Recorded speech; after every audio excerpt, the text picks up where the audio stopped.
ანგარიშვალდებულება ხალხის წინაშე. ჩვენ გვაქვს კითხვები.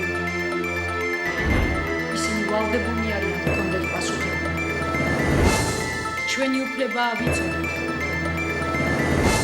ჩვენი უფლება მათ ძალაუფლებაზე მნიშვნელოვანია.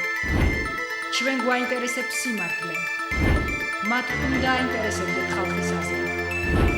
ჩვენ ველოდებით გულახდილ პასუხებს. პირდაპირ საუბარი ეკაბერიძესთან, მაესტროზე. საღამომშვიდობისა თქვენ უყურებთ პირდაპირ საუბარს ეკაბერიძესთან. გუბას სანიკიძე მართულ რევოლუციას წინასწარმეტყველებს, რომელსაც არსებულ საარჩევნო გარემოში ჩატარებული ვადამდელი არჩევნები და ხელისუფლების პოზიციების გამყარება მოჰყვება შედეგად. მისი განცხადებით, ეროვნული ფორუმი მზად არის პასუხისმგებლობა თავის თავზე აიღოს და ხელისუფლების სცენარს ხელი შეუშალოს. ეროვნული ფორუმის ლიდერი საზოგადოებას საარჩევნო გარემოს შეცვლის თვალსაზრისით მეტი აქტიურობისკენ მოუწოდებს. სწორედ გუბას სანიკიძესთან გვექნება დღეს ამ თემებზე პირდაპირ საუბარი. გადაცემის მეორე ნაწილში კი ტუნისისა და ეგვიპტის მოვლენებზე და აღმოსავლურ სამყაროზე ამ მოვლენების სავარაუდო გავლენაზე აღმოსავლეთმცოდნე კოტე ჟღენთან ვისაუბრებთ.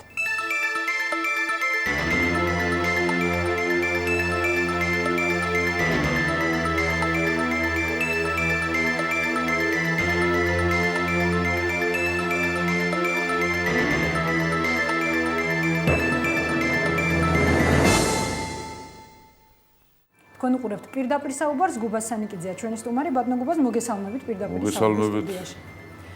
დღეს მოუწოდეთ საზოგადოებას ისევ საარჩევნო გარემოს შეცვლისკენ და აქტიურ ჩარევისკენ ამ მიმართულებით. მე მახსოვს ადრე თქვენ ბრძანებდით, რომ ორივე გზა, როგორც საარჩევნო, ასევე ქუჩის გზა, თანაბრად მისაღები უნდა იყოს პოლიტიკური პარტიისთვის და ორივე მიმართულებით უნდა გეაქტიუროთ. დღესაც ასე მიგაჩნიათ თუ გადაიხარა თქვენი სიმპათიები? რა თქმა უნდა, ეს ასე არის და ეს გულისხმობს ეს პროცესის ორი მხარე უნდა იყოს, ანუ ცნობილი პოზიცია ორი ხელით ჩხუბი. დიახ. ეს ძალაში რჩება. ეს არის პოლიტიკური პროცესი, რომელიც გარკვეულწილად კონფიგურაციას მოითხოვს. ეს არ არის მარტივი, არც პრიმიტიული. სამწუხაროდ ჩვენთან ქალბატონო ეკა 95 წლის შემდეგ ერთი პოლიტიკური ჯგუფია მოსული, ეგრეთ წოდებული ახალგაზრდა რეფორმატორების სახით, რომელიც მოიყვანა ედვარდ შევარდნაძემ და 95 წლის შემდეგ ესენი ყოველთვის ხელისუფლებაში რჩებიან, გადანაცვლებებს აკეთებენ, არჩევენ არედანზე იყოფიან, ხან ოპოზიციას თამაშობენ, ხან ხელისუფლებას. ჩვენ გვაქვს ინფორმაციები ფორუმს და არ გამოვრიცხავ ალბათ სხვებსაც გქონდეთ, საზოგადოებაშიც იყოს ეს, რომ ისევე დაიწყო სახელისუფლებო ჯგუფში ორად დისტანცირება.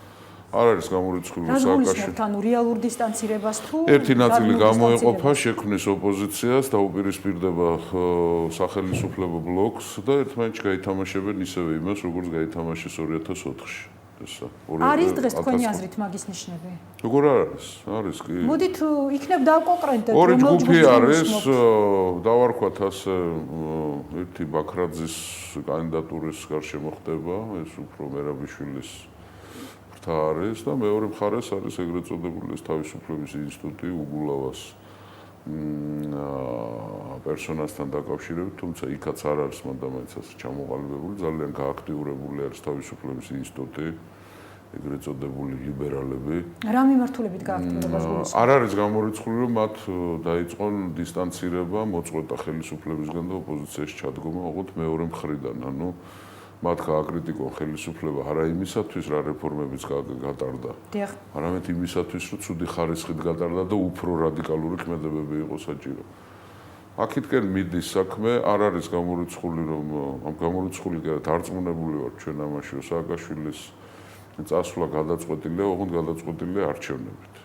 და მას უნდა ჩაენაცვლოს, თქვათ, ახალი ჯგუფი. თქვენ ეხლა როდესაც საუბრობთ ვადამდელ არჩევნებს გულისხმობთ თუ არ არის გამორიცხული ვადამდელი იყოს, იმიტომ რომ ვადამდელი არჩევნებით, აი მაგალითად ახლა რო ჩაატარონ, ისინი მოიგებენ ამ საარჩევნო გარემოთ. ისევ მოიგებენ. მე ერთ რამეს გაგახსენებთ ქალბატონო ეკა და ყველა მხარზე გავუსვა და ვიფიქროთ ამ საკითხზე. სამივე არჩევნები ბოლო, საპრეზიდენტოც, საპარლამენტოც და ადგილობრივიც ვადამდელი იყო. და სამივე იყო მოთხოვნილი საზოგადოების მიერ. ანუ როგორ არის იცი საკუთარი უნდა მოითხოვოს საზოგადოებამ ვადამდელი არჩევნები. დაითხოვს კიდევაც ახლა. თქვენ წინასწარმეტყველეთ მართული რევოლუცია. დიახ. ანუ მართული ბუნტი, მართული დესტაბილიზაცია. და თავისუფლების ინსტიტუტი გაიყვანს ქუჩაში ხალხს? არა, ზეგავლენა ხელისუფლებას.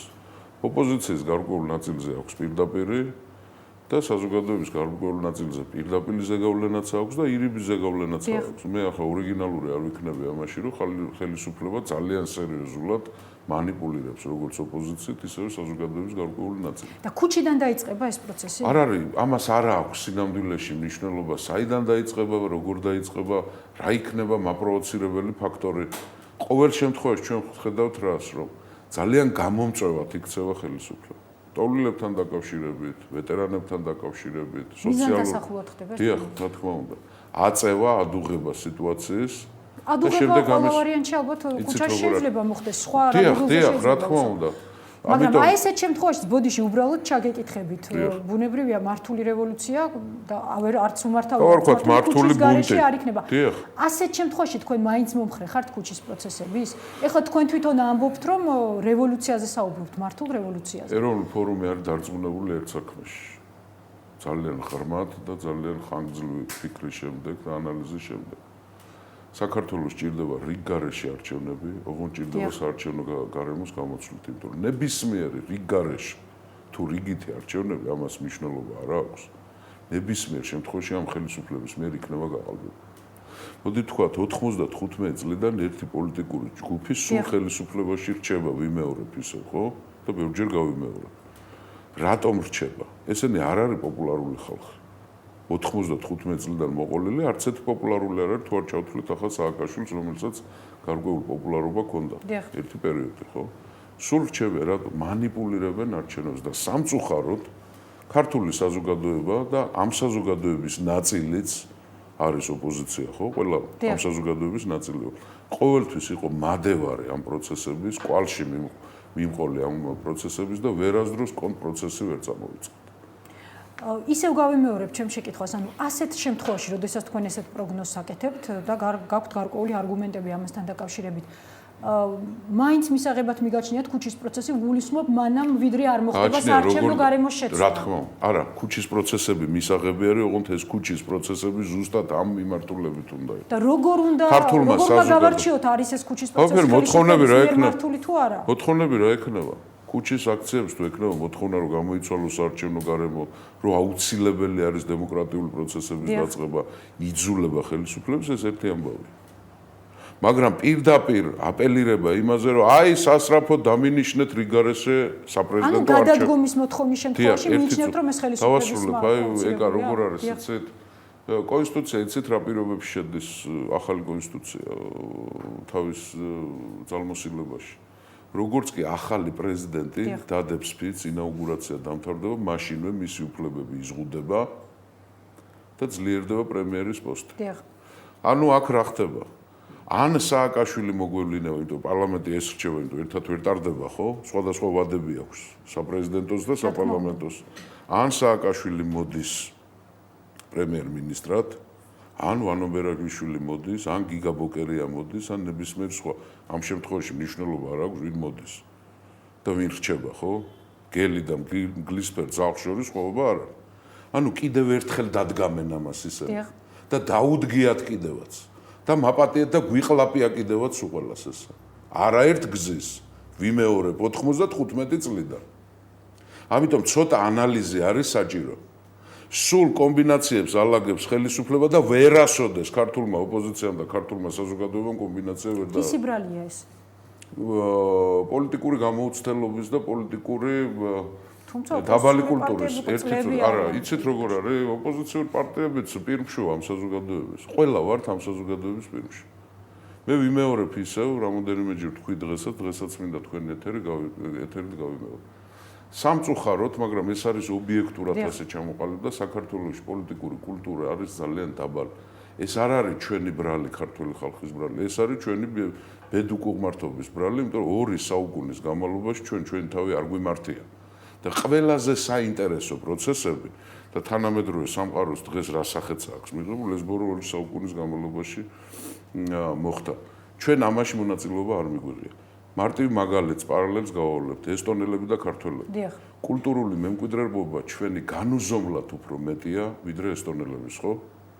ბიბლია მაგალითად ესტონურად ითარგმნა მე-19 საუკუნეში, ჩვენთან მე-5 საუკუნეში ითარგმნა. მაგრამ მიუხედავად ამისა, პოლიტიკური კულტურა, რასაც ქვია, მათ განუზომლად უფრო მაღალი აქვს, ვიდრე ქართველებს. მარტივი მიზეზის გამო. იმიტომ რომ ესტონეთში უფროსთაობის ხალხს ახსოვს დამოუკიდებელი ესტონური სახელმწიფო. ჩვენ ეს არ გვაქვს. გეოგრაფიული მდებარეობაც უკეთესი, არა, ამას ბევრი მიზეზები აქვს. გეოგრაფიასაც, რიბენტროპ-მოლოტოვსაც და სამეზობლოსაც და ბევრ ამას. ამას დავანებოთ თავი. ობიექტურად ასე. ეს არ არის არც სალანძღავი, არც შეურაცხყოფელი. ეს არის დაფიქსირება ფაქტის კონსტატაცია, რომ საქართველოში პოლიტიკური კულტურა დამეთანხმეთ, რომ არ არის მაღალი. ვერც ოპოზიცია ავლენს დიდ პოლიტიკურ კულტურას, ვერც ხელისუფლება ავლენს და საზოგადოებაც საკმაოდ დაბნეულიც არის კიდევ არჩევნის გაკეთებაში. მაგრამ ბატონო გუბას, მოდი დაუბრუნდეთ. ამიტომ ასეთ ბნელ, ასეთ პროვოცირებული პროცესების თემას. რა შეიძლება მოხდეს უახლოეს მომავალში? უახლოეს მომავალში შეიძლება ბევრი რამე მოხდეს, მაგალითად, მე ვფიქრობ, რომ სოციალური ბუნტის პროვოცირება შეიძლება გარკვეულწილად მოხდეს. რომ ჩანასახშივე ჩაიკლას ეს და ამას მოყვეს ის, რომ თქვენ თუ არ მოგწონთ, გაიხსენეთ. მე რამეს ხო არ ვაბრალებ, ან რამე არ გაუკეთები ეს. 7 ნოემბერს მოყარა სააკაშვილის გადადგომა. დიახ. კაცი 7 ნოემბერიც პროვოცირებული იყო სააკაშვილი. არა, ეს არ იყო, მაგრამ იმ პროცესით მოიბრუნა თავი. ხო? სააკაშვილს ამის უნარი აქვს. საკმაოდ ელასტიური პოლიტიკოსია ისა, უბრალოდ უზნეო ადამიანია, თორემ ელასტიური პოლიტიკოსია ისა. დღესაც ელასტიურია თქვენი აზრით? ყოველთვის საკმაოდ. მართალია ბევრ სისულელებს ლაპარაკობს, მაგრამ ჩვენ რასაც უყურებთ, ეს ძალიან ელასტიური პოლიტიკოსია. ვაღიაროთ ესას. ხო?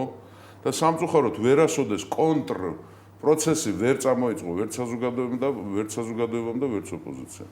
მარტივ ამბავს გეტყვით, გასული წლის იანვრიდან ეროვნულმა ფორუმმა ჩვენს პოლიტიკურ პარტნიორებთან ერთად წამოვიუწყეთ საარჩევნო, ანუ თავადი თემა ბევრჯერ გვილაპარაკია თქვენთან სტუდიაში. რა არის თავარი იარაღი ამ ხელისუფლების წყარო, რა არის თავარი წყარო? ძალაუფლების ხელში დაკავების ესა გარყალბებული არჩევნები. მოდი დავარტყათ ამას. და იმის მაგივრად, რომ საზოგადოების დიდი ნაწილი აღყოლოდა ჩვენ, რომ აი მართალია და მიშა, მოდი გამოცვალე რა, ჩვენ მოვითხოვ დემოკრატიულ პროცესებს, საარჩევნო გარემოს არ ნიშნავს. ეს ნიშნავს თავისუფალ სასამართლოებსაც, დეპარტიზაციასაც და სხვადასხვა საკითხებს. ახლა ამაზე არ დავკონკრეტდები, ხო, თუნდაც იმ რუიანის ფორმატში შემუშავე 9 საკითხი არის პრეზენტირებული უკვე, ხო? იმის მაგივრად, რომ ეს თუმცა ჯერ არ ვიცით როგორ იქნება ხელისუფლების რეაქცია საპასუხო. დიახ. ისეთი იქნება, როგორც ჩვენ მოვიქცევთ. თუ აფერს არ ვიტყვით, არც აფერს არ იზამს. თუ აფერს არ მოვითხოვთ ჩვენ, აფერი არ იქნება. თქვენ ასევე დღეს გააკეთეთ პროგნოზი, რომ საარჩევნო გარემოს შეცვლის შემდეგ მალევე ჩატარდება ასევე ვადამდელი არჩევნები. თუმცა დღეს პრეზიდენტის ადმინისტრაციამ მსგავსი, ასე ვთქვათ, პერსპექტივა გამორიცხა. აი ამ განცხადებას რის საფუძველზე აკეთებთ? ბატონო? ამ განცხადებას რის საფუძველზე აკეთებთ, რომ ვადამდელი არჩევნები არა, ამას აქვს პოლიტიკური ლოგიკა. როგორ არის? როგორც კი იცვლება გარემო, ხო? ანუ მარტივად უფრო პრიმიტიულად თქვა. ითვლება, რომ საქართველოს 3.700.000 კი არ არის აუჩევარი. არამედ 2.700.000 არის. მაშინვე დგება ლეგიტიმური საკითხი, ხო, ჩამოკიდებული არის. ესე იგი ეს უზურპირებულია ეს ხელისუფლება, ხო? ოღონდ ეს როგორ არის, ბუნებაში თვითონ არაფერი არ ხდება. რაღაცამ უნდა გაუკეთოს პროვოცირება. აპროვოცირებელი უნდა იყოს ქართული საზოგადოება. აგრესიული უნდა იყოს, რადიკალური უნდა იყოს, ოღონდ სწორი საკითხი უნდა იყოს. ფიქრობთ, რომ ეს მოხდება საარჩევნო გარემოცვლების შემდეგ? თუ ეს ცვლილება რეალურად განხორციელდება? იმიტომ რომ სხვა შემთხვევაში რიგ გარეშეც თუ რიგითი არჩევნები ჩათვალეთ ეს არის ნაცმოძრაობის დარჩენა ხელისუფლებაში. არაფერს არ წინასწარ მეტყველებ და დიდი გამოცნობა ამას არ ვუყურებ. მე ძველ თემას გავაგრძელებ. დიახ. მიუხედავად იმის გარდა რომ ჩვენ წამოვიწყებთ ესა, ჩვენ იმედი გქონდა რომ ქართული საზოგადოების მნიშვნელოვანი ნაწილი ხარდაჭერას გამოუცხადებდა ამ პროცესს და ორი ხელით ჩხუბი ეგრეთ წოდებული ხო რა არის? აქედან იძულება ხელისუფლების დაეთანხმოს ამ ცვლილებებს და თუ არ ეთანხმება ქუჩიდან მოხდეს ამაზე ზეწოლა ზემოქმედება. ხო როგორც კეთდება ხოლმე. თუმცა საზოგადოებამ ჯერ არ იცის ხელისუფლებას რა რეაქცია ექნება თქვენს მიერ შეთავაზებულ ინიციატივებზე. მე დავასრულებ ჩემს მოსაზრებას და მაგაზედაც გადავალ. საზოგადოების მხრიდან წამოვიდა აბსოლუტურად ჩემთვის გაუგებარი აგრესია. რომ რად გვინდა საარჩევნო გარემო, მაინც არ იზამს არაფერს, მიშას მაინც ვერაფერს ვერ დავათმობიებთ. მაგრამ ის ხომ აქვს თავის საფუძველი. ისა და საფუძველი აქვს, მაგრამ მიზეზები ხო არ მოუძებნოთ, ხო არ ჯობია. ხო არ დადგად მიზეზებს გულისხმობს ხო არ საფუძველში. დადგად რომ ეძებოთ მიზეზები რატო ეს ნიჰილიზმი და რატო არ გამოდის არაფერი მესამე წრეზე ვარ წასული და არ გამოდის ბატონობას ვიდრე ამ მიზეზებზე ვისაუბრებდეთ თქვენ ასევე განაცხადეთ რომ ეროვნული ფორუმი აიღებს პასუხისგებლობას იმაზე რომ შეუშლის ამ პროცესს მაინტერესებს როგორ თუმცა ამაზე პასუხს თქვენ გამიიღებს სარეკლამო ბლოკის შემდეგ გადაცემაში რეკლამის დრო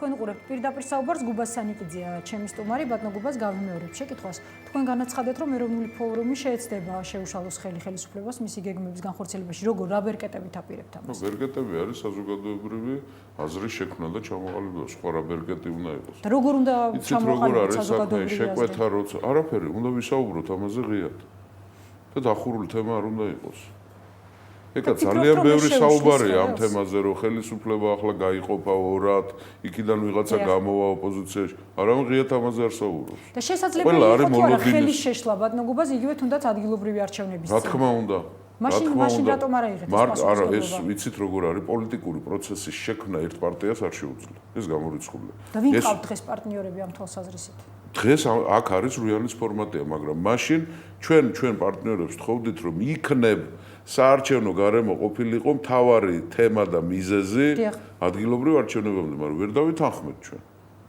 იცით როგორ არის საქმე ახლა გარკვეული იმედ გაცვლება ალბათ არის და მესმის ეს ფორუმის მიმართ სხვა პარტიების მიმართ მაგრამ მე ასეთი რამის თქმა მინდა ეს არავითარ შემთხვევაში არ არის საყვედური ეს არის უბრალოდ ჩემი მოსაზრება იცით როგორ არის ძვირფას მეგობრებო საქმე ახლა იმ პირობებში რა პირობებშიც ოპოზიციას უწევს მუშაობა და ქმედება და ამ შემთხვევაში მე ფორუმის სახელით საუბრობ ეს არ არის სასათბური მდგომარეობა ჩვენ არც ფული გვაქვს ეკა არც რომაული ლეგიონი გვყავს არც მაკედონური ფალანგა და არც გერმანული დივიზია და როცა იმედი აქვს ვიღაცას ამ ფორუმის ლიდერების საპასუხო იმედი მე საზოგადოებისაც ამაქვს თორე თუ რევოლუციაზე იყო საუბარი ძვირფასო ეკა მაგერ იყო 25 ნოემბერი. ძალიან მარტივია. მარტივ მე ციფრებით დავთვლი რა. ეს არის ამ შემთხვევაში ჩემი გულისხმობთ იმას რომ 25 ნოემბერს არ იყო სათანადო აქტივობა. 25 ნოემბერს იყო ორი პროგრამა. პროგრამა მინიმუმი, პროგრამა მაქსიმუმი. პროგრამა მინიმუმი კრების ლეგიტიმაცია მოხდა. პროგრამა მაქსიმუმი იყო თუ ბევრი ხალხი მოვიდა და იწყებოდა საპროტესტო აქციები. დიახ. რა თქმა უნდა. მაგრამ ეს არ მოხერხდა. ეკა ერთი თვის განმავლობაში თბილისში მე შეხვედრები ჩავატარე 20,000 კაცზე მე შეხვდი პირადად. ბოლოს ყველა ჩემი შეხვედრა ვამთავრებდი შეკითხვით. დაძახილზე მოხვალთ ორივე ხელს წერდა ხალხი. ანუ გაგიცრუათ იმედი სახალხო კრების ინიციატივამ და არა, სახალხო კრება არაფერ შუაში არ არის. და არც იმედგაცრუება არ არის. უბრალოდ მე რეალურად მინდა შევაფასო სიტუაცია დღეს მონაცემებით. დიახ. მიუხედავად იმისა, რომ ძალიან მაღალია პროტესტი ხალხში ეს არ არის ორგანიზებული და ეს არ არის ჩამოყალიბებული და კონსოლიდირებული პროცესი. მაგრამ სახალხო კრების ფუნქცია ხომ იყო რომ ამის ორგანიზება მოეხდინა? მე რა თქმა უნდა და უნდა მოახდინოს კიდევ. მომავალში რა იქნება ამაზე მე ვისაუბროთ ჩვენ. თქვენი როლი როგორ იქნება? დღევანდელი ჩემი გამოსვლა. დღეს შეჩერებული გაქვთ უფლებამოსილება სახალხო კრებაში, დაბრუნდებით? როგორ არის, იცით ჩვენ შევიჩერეთ უფლება მოსილება სახალხო კრების ხელმძღვანელ ორგანოებში. ამის მიზეზი იყო მარტივი მიზეზი იყო, იმიტომ რომ როდესაც ფორუმი საკმაოდ გვიან შევედი ჩვენ კრებაში, გახსოვთ. გარკვეულწილად წამოვიდა ასეთი პროცესი, რომ ძალიან ბევრმა ჩვენთვის ღირსეულმა და საპატივცემულო ადამიანმა გამოაცხადა, რომ აი რა უნდათ იქ პარტიებს, რატო ეტენებიან პარტიები, რა პარტიების საქმეა ეს საზოგადოებრივი მოძრაობა უნდა იყოს. კი ბატონო, ხაბურთი მოედანი. ინებეთ. ბატონო, დღეს ასეა ფიქრობთ, რომ იქ საზოგადოებაა წარმოქმნილი და არა პოლიტიკური პარტია. ეს პრობლემა არის. მე ვთვლი ამ შემთხვევაში მე ვფრთხილდები ფორუმის მას ავტორიტეტს, ხო? თუ ვინმე თვლის ეს იყო ბატონო გუბაზის მიზეზი, კი ბატონო და ჩაგეკითხებით შემდეგ. მე ასე მიმაჩნია და ჩვენ ასე მიგვაჩნია. სადაც არ სიამოვნებთ ჩვენი დანახვა, ჩვენ იქ არ ვიქნებით რა. ვის არ სიამოვნებთ? იყვნენ ადამიანები და არიან ადამიანები. პრესა აჭრელებული იყო ადამიანების ინტერვიუებით, რომლებიც პირდაპირ დედას აგინებდნენ პოლიტიკურ პარტიებს. კრების ინიციატორები. სოსო მანჯავიძე. ზოგი წავიდა, არა, სოსოს ნაკლებად გულისხმობ ამ შემთხვევაში. ამ შემთხვევაში გვარებს არ აქვს მნიშვნელობა. ხო? მაგრამ ბატონო ვის გულისხმობდნენ, რომელ პარტიას გულისხმობდნენ, ამასაც ჩემთვის მნიშვნელობა არ აქვს რა. კრება უნდა იყოს საზოგადოებრივი ორგანიზმი, კი ბატონო, პრობლემა არ არის. ყოველთვის ამაზე ვსაუბრობდით და ყოველთვის ჩვენ ხას უსვამდით ამას, რომ საზოგადოებამ უნდა აიღოს თავის ხელში პროცესები. კი ბატონო. ვემორჩილებით, მუხრმოდრეკით ყოველთვის მხარს დაუჭერთ ასეთ საქმიანობას. ოღონდ გადაწყვეტილებას მიიღებს ფორუმი. მაგრამ ბატონობას ეს იყო პროტესტი სახალხო კრების საზოგადოებრივი ნაწილის მიმართ თუ ნინო ბურჯანძის მიმართ, იმიტომ რომ თქვენ მიერ უფლებამოსილების შეჩერება დაემთხვა ახსენებენ პარტიებს, როცა ახსენებენ პარტიებს. დიახ. ესე იგი ერთი პარტია უკვე იქ აღარ იგულისხმება, ხო? და ახლა გამოცნობაზე ხო არ უნდა ვიყო. არა, თქვენი პროტესტი ვის მიმართ იყო? არა, ძალიან ხშირად ეს უკვე ტენდენცია იყო ქართულ პრესაში. გამოდიოდნენ ადამიანები, სხვადასხვა რანგისა და ღვაწლის მქონე ადამიანები და ამბობდნენ, აი პარტიები ასე იქ რა უნდათ, რას ეტენებიან. იცით როგორ არის, მაშინ დამიდასტურე, ახლა მე ხო არ უნდა გამოვიცნო, მე ხო არ მგულისხმობ ძვირფასო ბატონო. არა, მე მაინტერესებს ბურჯანაძის მიმართ პროტესტი იყო თუ სწორედ ამ საზოგადოებრივი ნაწილის ეს მათ უნდა გითხოთ. თქვენი მხრიდან უფლებამოსილების შეჩერებას გულისხმობ. ვერ გავიგე. თქვენ რომ შეიჩერეთ, ანუ ფორუმმა რომ შეიჩერა სახალხო კრებაში უფლებამოსილება, ეს იყო პროტესტი სწორედ ამაზე, რაზეც თქვენ საუბრობთ, ანუ ის რომ საზოგადოების ნაწილი აპროტესტებოდა თავის მხრივ პოლიტიკური პარტიების აქტიურობას სახალხო კრების ფარგლებში, თუ ეს იყო პროტესტი პირადად ნინო ბურჯანძის მიმართ. არა, ჩვენ გადაწყვეტილება, პრინციპული გადაწყვეტილება მივიღეთ იმისა, ტექსტი ჩვენ ძალიან საინტერესო იყო, კახა შარტავას განცხადება იცით თქვენ ამის შესახებ. ჩვენ გვინდა რომ ჩვენ მოქმედეთ პრინციპით არ დაუშავოთ პროცესს. ანუ სამედიცინო ტერმინია ესა, ხო? არ გვინდა დაუშავოთ, რაღაცაში ხელი შეუშალოთ, ხო? რა გამოვა, როგორ გამოვა, მე იმედი მაქვს, რომ კრება მოახერხებს სერიოზულად დარაზმოს საზოგადოებრივი აზრის შექმნაშიც ალბათ მნიშვნელოვან როლს ითამაშებს. მე ისევ ვიმეორებ თანამშრომლობას ჩვენ ვაპირებთ კრებასთან. დიახ. ოღონდ ამ თანამშრომლობის გადაწყვეტილებას სხვადასხვა აქციებში დაგეგმას, მიღებას, ამას ჩვენ თვითონ გადავწყვეტათ უკვე და არაკრების ფორმატში. ეს არის მხოლოდ და ანუ აღარ დაბრუნდებით კრებაში. არა, კრების ხელმძღვანელ ორგანოებში ჩვენ მონაწილეობას არ ვღებულობთ. რაც შეეხება მხარდაჭერას, გააჩნია, რასაც დაგეგმავს კრება, ისევ ვიმეორებ. ჩვენ გადაწყვეტილებას მივიღებთ, დაუჭიროთ იმას ხარი თუ არ უნდა დაუჭიროთ. რაც შეეხება თვითონ მე არ გამოვრიცხავ, რომ უფრო ინტენსიური გახდეს ისევე კრებასთან ჩვენი ურთიერთობა, ისევე როგორც არ გამოვრიცხავ სხვა პოლიტიკურ დაჯგუფებებთან იყოს ჩვენი ურთიერთობა. ბატონ გუბაზ, თქვენთან საუბრობთ ორი ხელით ბრძოლაზე, თუმცა რეალურად მიუხედავად იმისა, რომ ამ საკითხების ინიცირება თქვენს მიმართ მოხდა, არ ესწრებით საარჩევნო გარემოსთან დაკავშირებულ შეკრებებს და ასევე აღარ ხართ კრების პრობლემას ვერ ხედავ მე ამაში, იმიტომ რომ შიგნით. რაც შეეხება რიანის ფორმატს. ესე შორიდან უნდა მართოთ პროცესები. პრობლემას არ არის, არანაირი შორი მდგომარეობა არ არის. რაც შეეხება რიანის პროცესს, მიუხედავად იმისა, რომ ძალიან ბევრი იძახის, ძალიან ზერელი დამოკიდებულებები გვაქვს ხოლმე ქართველებს ჩვენ მოვლენებთან დაკავშირებით, ხშირად გაიგებთ, რომ აი რამდენჯერ უნდა დაველაპარაკოთ ხელისუფლებას. ასეთი ფორმატი საქართველოს ისტორიაში არ ყოფილა, რიანის ფორმატი რაც არის. იქ დაბრუნებას თუ აპირებთ. თავასრულებ, ეკა, 8 განსხვავებული პოლიტიკური წამსვრის, მისწრაფებების და ბიოგრაფიების მქონე პარტია ერთ თემაზე შევთანხმდით, საარჩევნო გარემოზე, გარკვეულ საკითხებზე, 9 საკითხია თუ არ ვცდები. მე ნაკლებად მონაწილეობ რეზო შავიშვილია ჩვენ წარმომადგენელი რიანის ფორმატში. მან უკეთესად იცის ესა და ეს შეთანხმება არის ერთი პოზიცია. ანუ ჩვენ როცა ის ჩვენი 7 პოლიტიკური პარტნიორი იგივე ხელისუფლებასთან ზის, ეს ნიშნავს ფორუმიც საქმის კურსია და გადაწყვეტილებებში. არ დავესწრებით, ჯერჯერობით ჩვენ არ ვგეგმავთ და მე ვფიქრობ, რომ არის გარკვეული ეს წმინდა მორალური საკითხი, ამ შემთხვევაში პოლიტიკური არა. ჩვენ არ დავესწრებით ამ შეხვედრებს და დიდ აუცილებლობასაც ვერ ვხედავ, იმიტომ რომ ამბის მიტანაც და ამბის გაგება ჩვენთვის პრობლემა არ არის. მე ერთი რამე მინდა გითხრათ რა, ძალიან ეცადა ხელისუფლება ეს პროცესი ჩაეშალა ერთის მხრივ საზოგადოების იმ ნაწილის აზრი, რომელიც გმობდა ამ პროცესს და არაფერი არ გავა, ზოგი ამბობდა, რომ არ გამოვა არაფერი, ზოგი ამბობდა, რომ ხელისუფლება შეეკრენ. ამასაც ხელს უწყობდა და ცეცხლს უთმობდა და მეორე ისა სამი ძალიან სერიოზული პროვოცირება გააკეთა ხელისუფლებამ ზუსტად ფორუმის. ხელისუფლებას უნდოდა ამ პროცესის ჩაშლა, ოღონდ თვითონ არ უნდოდა ჩაშლა. უნდოდა რომ ფორუმს ექნა ეს და მან პირველი ერთი განახორციელა ის 135,000 ხელმოწერა, რომლის 95% ფორუმმა მოაგროვა. ამაზე აბსოლუტურად დაუსაბუთებელი უარი გითხრა. თუმცა პროცესი მაინც დაიწყეს ფაქტია. მათ ჰქონდათ გათვლილი ჩვენს რადიკალიზმს. რომ აი ჩვენ თუ არ გინდა და წავედით რა, ხო?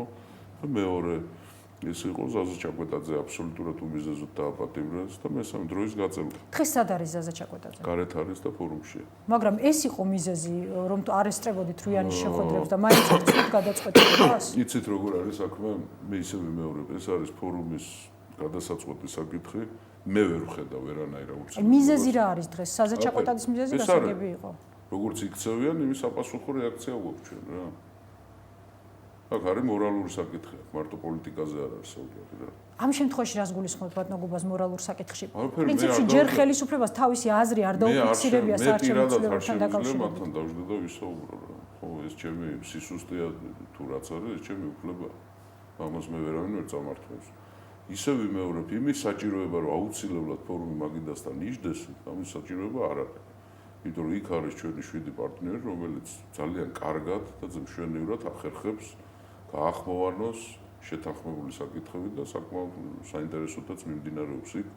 მე ჩემი თხოვნა იქნებოდა ქალბატონო ეკა რჩევაც ალბათ ძალიან საინტერესო პროცესები არის იქ, ძალიან მინავლებული ამ საარჩევნო გარემოსთან დაკავშირებით ინფორმაციები მანდ-მაინც საინტერესო არ არის საზოგადოებისთვის. მე ალბათ გირჩევდით რომ იქნებ მოახერხოთ და ერთხელ ბატონ რეზო შავიშვილს გაესაუბროთ ტელემაყურებლებთან ერთად ძალიან საინტერესო სახე აქვს უკვე ამას მიღებული. ეს პროცესი დაწყებულია, მე ერთი რამის თქმა მინდა. შეთანხმება რომ სააკაშვილი უნდა წავიდეს ხელისუფლება, ეს უკვე თვითონ ხელისუფლებამაც იცის. სააკაშვილმა იცის ამის შესახებ? იცის, რა თქმა უნდა, ნერვიულობს. და გითხრათ რაზე ოცნებობს? პარლამენტის თავმჯდომარეობაზე ოცნებობს უკვე. პრემიერობაზე არა. იმიტომ რომ მას პირობა დაადებიეს უკვე. ის პრემიერი რა იცით თქვენ მისი ეს ოცნება? ნუ არის, ჩიტმა ამბავი მოიტანა. ბატონო გუბა, საუბარი იყო ფორუმის შიგნით განხეთქილებაზეც, ირაკლი მელაშვილი ერთ-ერთი ლიდერი და თქვენი თანამოაზრე წავიდა ფორუმიდან. მარტო ფორუმიდან არა, პოლიტიკიდან წავიდა, ეს ერთი რაც შეეხება ფორუმში განხეთქილება არ იყო ამის მიზეზი? არა, არავითარ შემთხვევაში ირაკლი მელაშვილმა გადაწყვეტილება მიიღო, რომ ის წასულიყო საერთოდ პოლიტიკიდან. მე მინდა გითხრათ, რომ რუიანის ფორმატში ის დღეს არის ექსპერტის სტატუსით. დიახ. ეს ძალიან საინტერესო რამ არის. მე იმედი მაქვს, რომ ის დროებითაა წასული პოლიტიკიდან. იმედს ვიტოვებ. ფიქრობთ, რომ თქვენთან დაბრუნება ისე? ეჭვიც არ მეპარება. თუ ირაკლი პოლიტიკაში დაბრუნდება, მე ძალიან ძნელად წარმოვიდგენია ირაკლი მელაშვილი სხვა პარტიაში შევიდეს. და ბატონო გუბას, ჩვენი საუბრის ბოლოს, ანუ თქვენ ახლა ორივე შემთხვევაში. შეეხება ფორუმში ეს კარგი ჭორები არის, ნუ ძალიან საინტერესო, ძალიან სერიოზული კომპლექტი მაქვს უკვე ჭორების. ერთი გაზეთი წერს, რომ ვართ პაპის აგენტები, მეორე გაზეთი წერს, რომ ვართ რუსების აგენტები, მესამე გაზეთი წერს, რომ ვართ ამერიკელების აგენტები. მეოთხე გაზეთი წერს, რომ ნუ მერაბიშვილის თემა ეს ძველი არის, არაფერი სიახლე არ არის. მეხუთე გაზეთი წერს, რომ რევოლუციისთვის ავართ მოგზავნილი ქვეყანაში. მეექვსე გაზეთი წერს, რომ რევოლუციის ჩასაშლელად ავართ მოგზავნილი. მეშვიდე გაზეთი წერს, რომ ბურჯანაძე ფული გადაგვიხადა. არ დამთავრებია ჯერ, მივდივარ, ჯერ არ გავსულა, საინტერესო თემები არის. მეშვიდე გაზეთი წერს, რომ ბურჯანაძე ფული გადაგვიხადა, ახლა კრებასთან ასეთ დამოკიდებულება რო გვაქვს და გარკვეულწილად რაღაცებზე თავი შევიკავეთ. წერენ, რომ თურმე ბურჯანაძემ გადაგვაგდო ჩვენ ფულში და ამიტომ ესე ნისიად შევედით ჩვენ თურმე კრებაში. ნუ ახლა კახაშარტავა რომ ბელორუსიაში იყო, რომ ლუკაშენკომ რაღაცა ჩანაწერები გადმოსცა.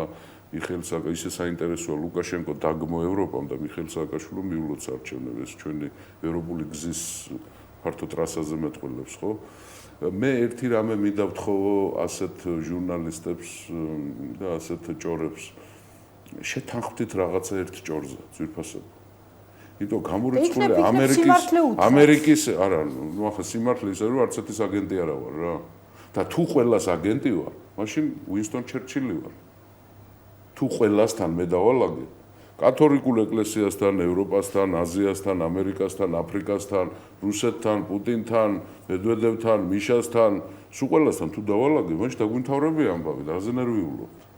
მე ისე ერთი რჩევა მაქვს, ვურჩევდი იფიქრონ ირანის აგენტობას, იმიტომ რომ კარგი ურთიერთობა მაქვს მე ირანის საელჩოსთან და იქნებ ამაზედაც მოიფიქრონ რა. ბატონო გუბას ჩვენი საუბრის ბოლოს კიდევ ერთი შეკითხვა მინდა დაგისვათ.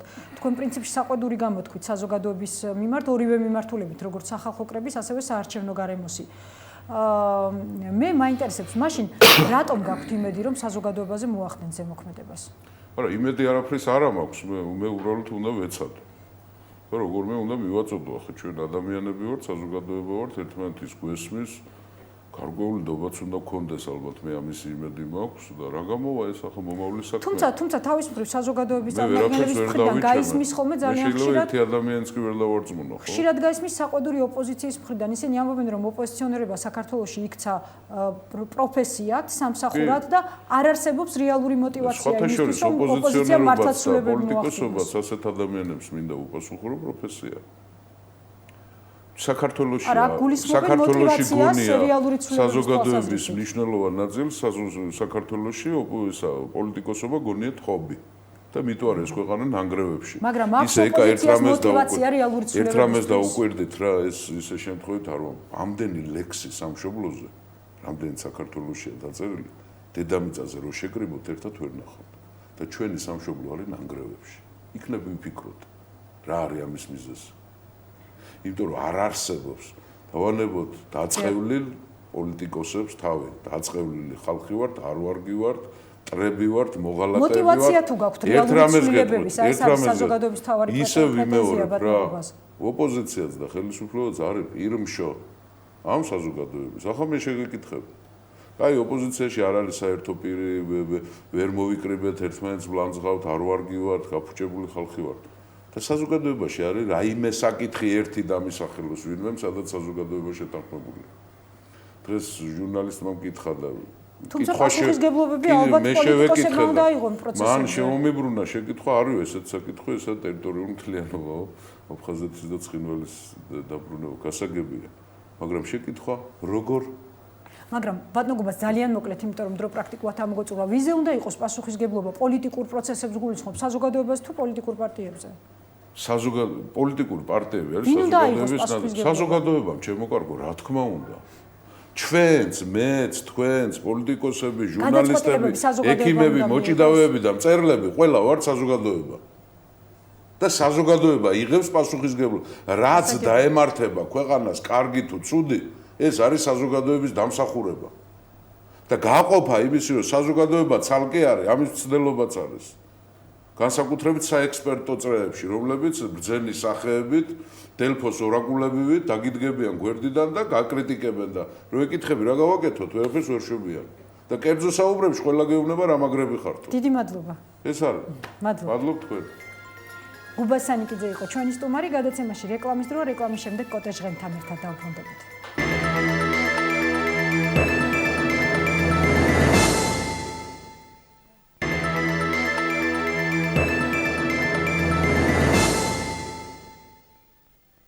თქვენ უყურებთ პირდაპირ საუბარს, კოტე ჟღენტია ჩვენი სტუმარი, ბატონო კოტე, მოგესალმებით პირდაპირ საუბრის სტუმარი. მოგესალმებით, მადლობა. ჩვენ კოლეგები ვართ გარკვეულწილად.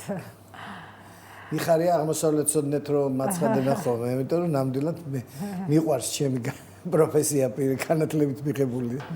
ბატონო კოტე, ვარდების რევოლუციის შემდეგ საქართველოს ხელისუფლება როგორც წესი მიესალმებოდა ხოლმე რევოლუციებს სხვა ქვეყნებში. თუმცა მას შემდეგ რაც ტუნისში მოხდა რევოლუცია, მას შემდეგ რაც ეგვიპტეში დაიწყო არეულობები, საქართველოს ხელისუფლებას პრაქტიკულად არანაირი კომენტარი არ გაუკეთებია, თუ არ ჩავთვლით ნინო კალნაძის გუშინდელ კომენტარს იმის შესახებ, რომ უნდა შედგეს დიალოგი და უნდა მოხდეს მორიგება. ძალიან მოკლე იყო ეს კომენტარი. რატომ თქვენი აზრით?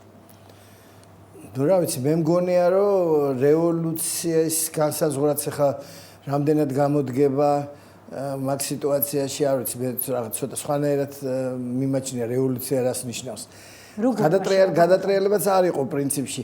ნუ რეჟიმის ცვლილებები, არსებული რეჟიმის ცვლილებები აღმოსავლურ ქვეყნებში და არაბულ ქვეყნებში რაღაც თავის სპეციფიკურობით გამოირჩევა.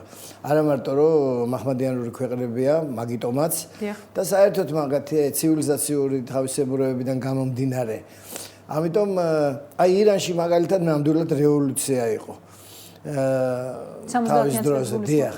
ხო, მაშინ თუმცა ამ ცოტა რევოლუციის უფრო შედეგად სხვა ფუნდამენტალისტური რეჟიმი მოვიდა. ხო, აი მაგაშია იცით საქმე. ეხლა მე მგონი სამი რამე დგას კითხვის ნიშნის ქვეშ, როცა აი ტუნის შემდეგ მოყვა ეგვიპტე და ვარდების რევოლუცია არ იყო რევოლუცია? ხო, რა ვიცი. მე რევოლუციად, მანდამაინც რევოლუციად არასდროს მივიჩნევდი და შეიძლება კეც იყო, ყოველ შემთხვევაში ძალიან ბევრმა დაარქვა, ასე უწოდა. ხო და ეხლა რა მინდა ვთქვა, სამი რამე დგას ძირითადად ჩემი აზრით კითხვის ნიშნის ქვეშ, რომ აი ეს რაც ხდება ეხლა ეგვიპტეში, ნუ ტუნისში დიდი სისხლისღვრა არ მოყოლია. ეს ძალიან ესეთი პოზიტიური იყო, რა თქმა უნდა, ეგვიპტეშიც იგივეა. თუმცა უკვე 300 ადამიანია და ხო, მაგრამ აი იმ პროცესთან შედარებით 84 მილიონ ნახევრიან მილიონ ქვეყანაში 300 ადამიანით არ მინდა ცინიკურად გამომივიდეს, მაგრამ ნუ მანდამაინც ბევრი არ არის და ეს მოროდიორებთან შეტაკებებში პოლიციის და ასე შემდეგ უმეტესად ამ დროს დაღუპული ხალხია.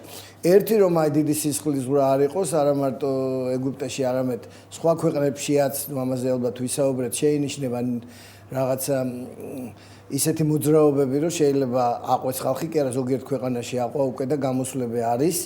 იგივე იემენში და იორდანიაში. ამაზე ოდნავ მოგვიანებით ჯერ მაინტერესებს არ განცვიფრებთ ჩვენი ხელისუფლების ურეაქციობა ამაზე? არა, ურეაქციობას ვერ დავარქვევ მაგას.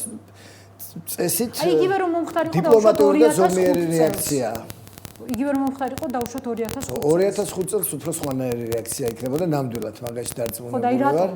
ნუ იმიტომ რომ მაშინ ტალღა ამ ცვლილებების და ამ რევოლუციური კი ბატონო თქვათ ასე უფრო გამოკვეთილი იყო და ამიტომ ყველგან სხვაგან არა მარტო საქართველოშიც, უცხოეთშიც გახსოვთ თქვენ რამდენნაირი რევოლუცია დაარქვეს, ნუ იქ ნარინჯისფერი იყო ჩვენს მერე ყირგიზეთში და ასე შემდეგ.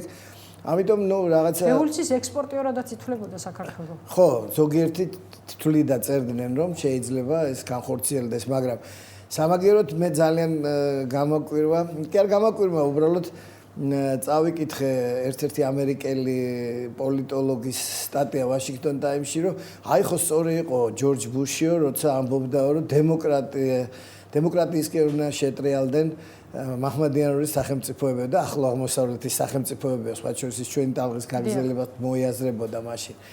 და როგორც ჩანს რესპუბლიკელი იყო ნუ არ ამგონი ხო ალბათ, იმიტომ რომ არ ამგონია ხა იმ გაგებით ლიბერალური დემოკრატია როგორც მაგათ ესმით, მათ ესმით ამერიკელებს და ევროპელებსაც და ჩვენთანაც ნაწილს საზოგადოების და ექსპერტების ესეთი დემოკრატია ახლო აღმოსავლეთის ქვეყნებში პრაქტიკულად ჩემი აზრით კი ნამდვილად წარმოუდგენლად მიმაჩნია იმავე ცივილიზაციური თავისებურებებიდან გამომდინარე ამ ქვეყნების და პლუს ამას რა თქმა უნდა ისლამი და ყველაფერი მათი განვითარება ისე მიდიოდა და ისეთი ჩამოყალიბდა ისეთ საზოგადოება, რომელიც ეგეთ დემოკრატიას ვერ იგუებს, ლიბერალურ დემოკრატიას, როგორც ამერიკაში ან ევროპაშია. იქ ჩემი აზრით შეუძლებელია. თვითონ არაბები კი ამბობენ, რომ მათ არაბული დემოკრატიაც გააჩნიათ თავისი, რომელიც არაფრით არ ჩამოუვარდება დასავლურ დემოკრატიას. პირიქით თვლიან, რომ ბატონო კოტე თუ საუბრობთ იმაზე, რომ დემოკრატია, ანუ კლასიკური ამერიკული გაგებით მიუღებლად მიგაჩნიათ აღმოსავლეთის ქვეყნებისთვის, ის პროცესები, რაც დღეს ხდება, ეს რამდენად იყო მოსალოდნელი თუნდაც თქვენთვის. მაგალითად, გიანოდია თავის სტატიაში წერს, მიუხედავად რეალ პოლიტიკის აღზევებისა, დემოკრატიის სული ცოცხალია და თავს ისეთ ადგილებში ცავლენ, სადაც მას ყველაზე ნაკლებად ელიან, მაგალითად, მაღრიბში. არ ეთანხმებით ამ მოსაზრებას? რა ვიცი, მიუხედავად ჩემი პატივისცემისა ბატონ გიას მიმართ ვერ დავეთანხმები, იმიტომ რომ კიდევ ერთხელ გავიმეორებ, ისეთი სახის დემოკრატია, როგორზეც ბატონ გია წერს და ვაპარაკობ, შემდეგ საუბარიც იყო თქვენ სტუდიაში უსმინე მის საუბარს. ბატონ რამასთან გადაცემაში. არა, რამას საყოველძესთან ერთად. საინტერესო, ძალიან საინტერესო გადაცემა იყო ჩემი აზრით, მაშინაც ნუ მე მაგალითად ვერანაირად გავიმეორებ კიდე იმას, რომ ეგეთი სახის ლიბერალური დემოკრატია, როგორც დასავლეთშია, ახლო აღმოსავლეთის ქვეყნებში ეს პროცესები თქვენი აზრით ბუნებრივია ახლო აღმოსავლეთისთვის, რაც დღეს ხდება? ეს პროცესები არის, იცით, რაღაცა პერიოდი, ხანგრძლივი პერიოდის კორუფციული ავტორიტარული მმართველობის შედეგად გამოწვეული პროცესები. არაბები დიდხანს ითმენენ ხოლმე. სხვა შორის ამას სხვებზეც ლაპარაკობენ ხოლმე, ზოგიერთი ქართველებზეც ამბობენ მაგას, რომ მოთმენ და ხანგრძლივად იციან, მაგრამ თუ რაღაცა ზღვარს მიაღწია უკვე ამიმან, რა ქვია, კორუფციის დონემ, ავტორიტარულ მმართველობამ, სიღარიბემ, აი მაგალითად წამოვიღე მონაცემები ახლო აღმოსავლეთის იმ ქვეყნების, რომელშიც ნუ იქ ტუნისია, იქ ეგვიპტეა, იქ არის იემენი, სადაც ყველაზე უფრო მაღალია უმუშევრობა და უმუშევრობის დონე და სიღარიბის ვარცხნივ ყველაზე მეტი პროცენტი ცხოვრობს მოსახლეობის. იქ არის ტუნისი იყო განვითარებული ტურიზმისა და ტუნისი ითვლებოდა უფრო განვითარებულად, მაგრამ უმუშევრობა მაინც 12% იყო და 9 და 6 იყო მაგალითად ეგვიპტეში და ყველაზე მაღალი იემენშია, როგორც გითხარით. იორდანიის მეფემ მაგალითად დღეს არის ცნობა, რომ წინასწარ უკვე დაითხოვა მთავრობა, იმიტომ რომ მოელოდა რაღაც ამ პროცესების გავლენას თავის ქვეყანაშიც ეთყობა და ამიტომ რაღაც წინსწრები ნაბიჯები გადადგა, თუმცა იორდანია სპეციფიური ქვეყანაა. იქ აბსოლუტურად სხვანაირი საზოგადოება, მეფის მხარდამჭერი, განსაკუთრებით არმია და უსაფრთხოების ძალები, ცოტა სხვანაირი ერთგულებით გამოირჩევიან მეფის ოჯახის მიმართ, სხვა შორის ძალიან ბევრები არიან ჩეჩნები და ჩერქეზები მათში წარმოშობით იორდანიაში და ნუ ერთგული არიან მეფის, მაგრამ მიუხედავად ამისა, ხო ხედავთ ეს ნაბიჯები გადადგა. ხო, მე რო ვთქვი რომ ანუ ბატონო დიდი ბოდიშ ჩაგეკითხებით, ის რაც დღეს ხდება აღმოსავლეთის ქვეყნებში, რომ დავაკონკრეტოთ, ამ თქვენი აზრით არის ხდება არა დემოკრატიის მოთხოვნით, არამედ კორუფციის და სიღატაკის საწინააღმდეგოდ? კი ბატონო, არა მგონია რომ ეს დემოკრატიის მოთხოვნით იყოს. მანდ მეორეა, პირველი მე ვთქვი რომ ძალიან ბევრი სისხლი არ დაიღვაროს და სისხლის გუსთავიდან ნაცილება მოხდეს, ეს არის მთავარი. მეორე, ისლამისტების მოსვლა ქვეყნის სათავეში. აი ამ რეჟიმის ცვალებადობის შედეგად, იმიტომ რომ არის ამის საშიშროება, იგივე ეგვიპტეში ძალიან აქტიური და ძლიერია ისლამისტები. არის ამის საშიშროება ნამდვილად, იმიტომ რომ მას შემდეგ რაც აკრძალეს ძმები მუსლიმების ორგანიზაცია ეგვიპტეში, ისინი სხვა გზებით ცდილობდნენ, სხვადასხვა პარტიებთან შევიდნენ შეთანხმებას მიაღწიეს და მათი სახელით მიიღეს არჩევნებში მონაწილეობა და ბოლო ორ არჩევნებში ერთხელ 17% აიღეს პარლამენტში ადგილების და მეორეჯერ 20% აიღეს საერთოდ და ბოლო არჩევნებს საერთოდ მეორე ტურს ბოიკოტი გამოუცხადეს. თუ გახსოვთ, ერთი პირველი ტურის მერე ერთი ადგილი მოიპოვეს და ამის შედეგად ყველა ოპოზიციური პარტიამ თითქმის მეორე ტურს გამოუცხადა ბოიკოტი. თუმცა ბატონო კოტე არის ასევე კიდევ ერთი პიროვნება, მოჰამედ ელ-ბარადეი, რომელიც განსხვავებულ ფრთას წარმოადგენს ამ შემთხვევაში და ის მუსლიმ ძმებთან თანამშრომლობს ამ ეტაპზე ყოველ შემთხვევაში. აი ზუსტად ეს არის სიმპტომატიური, რომ ისიც კი თანამშრომლობს, მანაც კი პირველი რომ შექმნა ეს განვითარებისთვის ეს კოალიცია.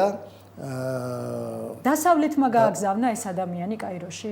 არა, დასავლეთის გაგზავნილს ესე პირდაპირ ვერ უწოდეთ, მაგრამ დასავლეთის ინტერესების გამომხატველი რო არის და ადამიანი, რომელიც ყველაზე უფრო მისაღებია დასავლეთის წრეებისთვის, არა მარტო როგორც ნობელის პრემიის ლაურეატი და ვთქვათ ატომური სააგენტოს ხელმძღვანელი, არამედ თვითონ როგორც პიროვნება. ნამდვილად ყველაზე უფრო მისაღები და ნამდვილად შეიძლება მოიაზრებოდეს როგორც ყველაზე უფრო მისაღები ფიგურა. და ნუ ის ძალები, რომლებიც დასავლეთისთვის ჯერ კიდე იქ რამდენიმე პარტიაა.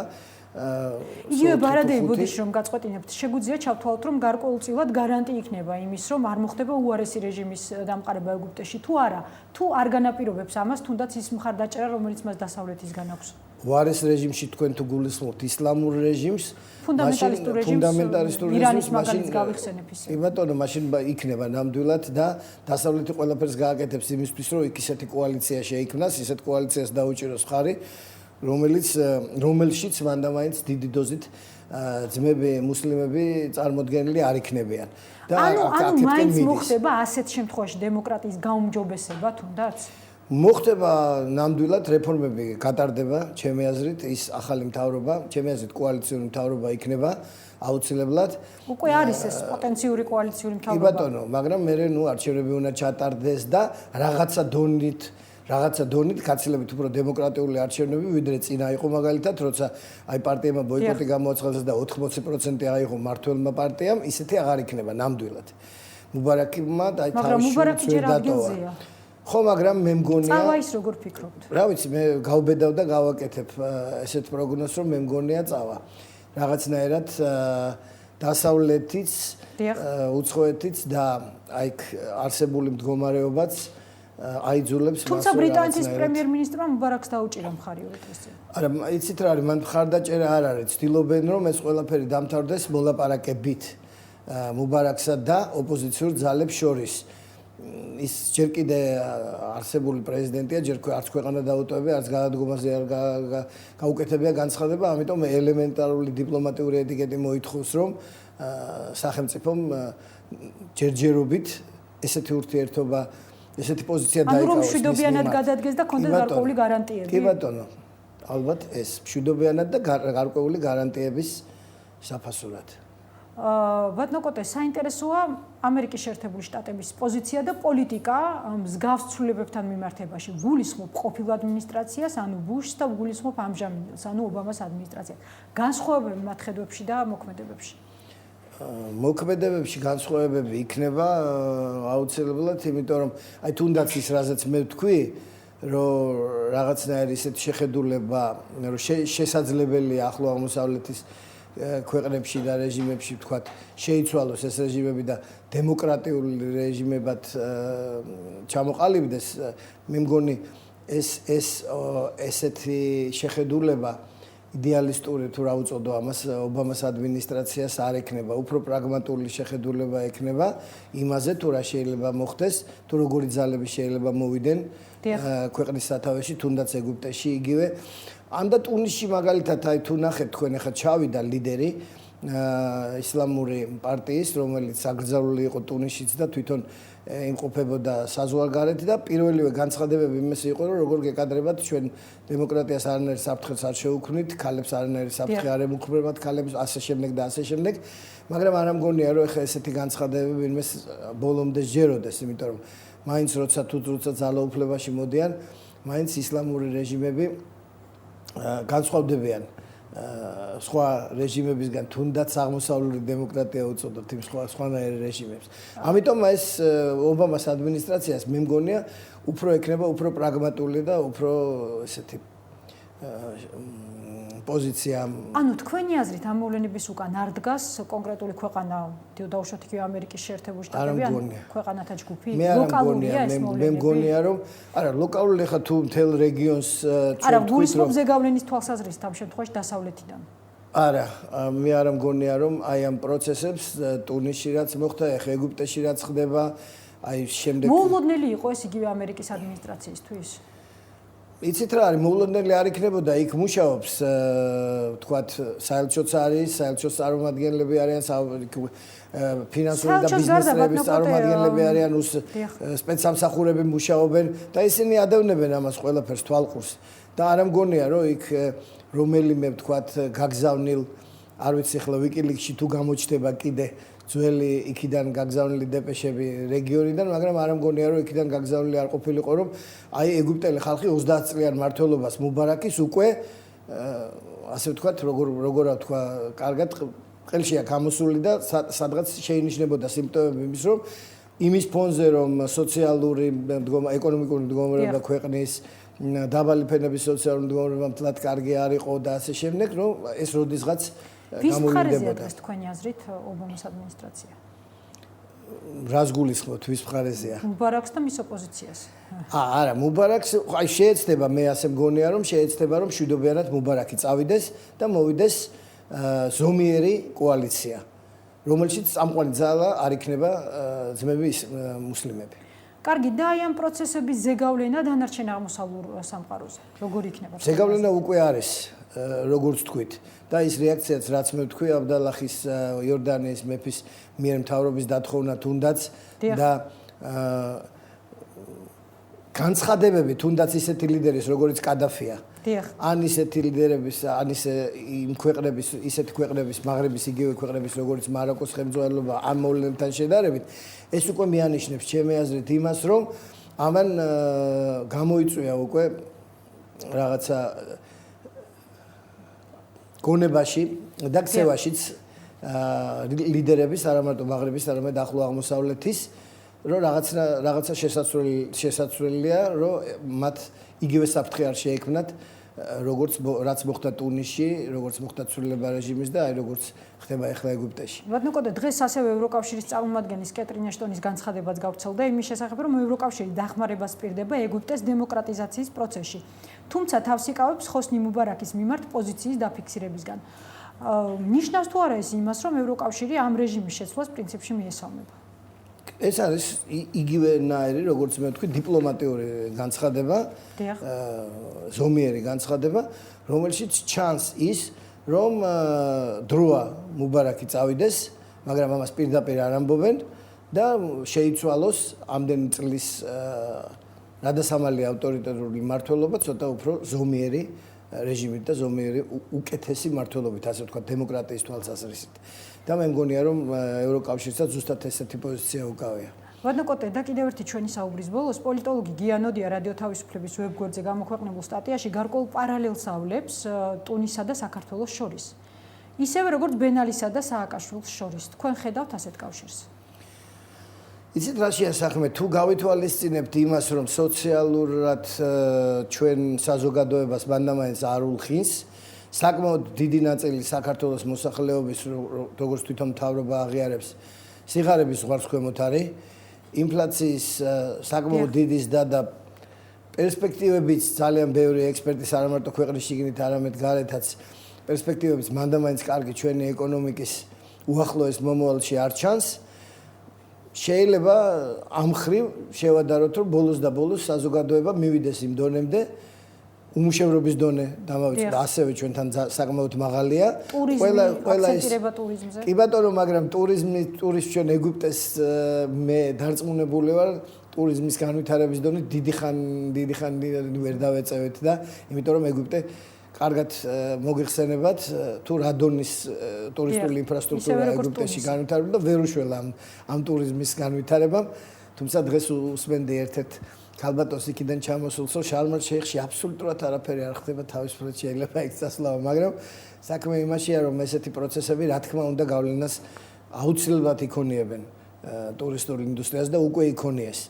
ამიტომ მე ვეთანხმები იმ ნაწილს სპეციალისტების, რომელიც ამბობენ, რომ მხოლოდ ტურიზმის განვითარებით, ან რაღაცა გარკვეული სფეროს განვითარებით, თუ საერთოდ ძირეულად არ მოხდა გაჯანსაღება ეკონომიკის და ეს არ აისახა პირველ რიგში საზოგადოების ცხოვრებაზე, ხალხის ცხოვრებაზე, თუ არ გაუმჯობეს და